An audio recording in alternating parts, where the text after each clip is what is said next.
Hi అండి. ఎవరు అవునన్నా కాదన్నా రాష్ట్రంలో జగన్ చాలా బలమైన నాయకుడు. ఓకే. ఆయన ఎంత బలమైన నాయకుడు అంటే ఇప్పుడున్న కూటమి ప్రభుత్వంలో కింద స్థాయిలో వాళ్ళ కార్యకర్తల మధ్యలో ఒకళ్ళొకళ్ళు ఉన్నా, వాళ్ళ పార్టీ నాయకుల మధ్యలో ఒకళ్ళొకళ్ళు ఉన్నా గానీ వీళ్ళు సర్ది చెప్పుకొని, సర్దుకొని మేము 15 ఏళ్ళు కలిసి ఉంటాం. మనం కలిసి ఉండాలి, ఉండి తీరాలి అన్న భావన కలిగించాడు జగన్మోహన్ రెడ్డి. అర్థమైందా? ఆ భావన కలిగించినాడంటేనే అర్థం చేసుకోండి ఆయన ఎంత బలమైన నాయకుడు. ఆ!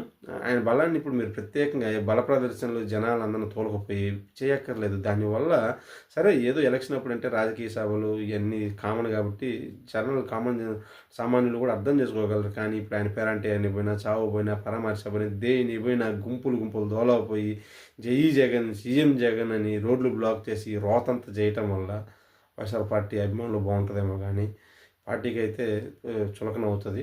అర్థం చేసుకోండి. ఆ తర్వాత మీ ఇష్టం. ఓకే. దీని గురించి మనం ఫుల్ లెంత్ వీడియో చేసి మన ఛానల్లో కూడా అప్లోడ్ చేసాం. చూడండి. చూసి మీ అభిప్రాయం తెలియచేయండి. Thank you so much.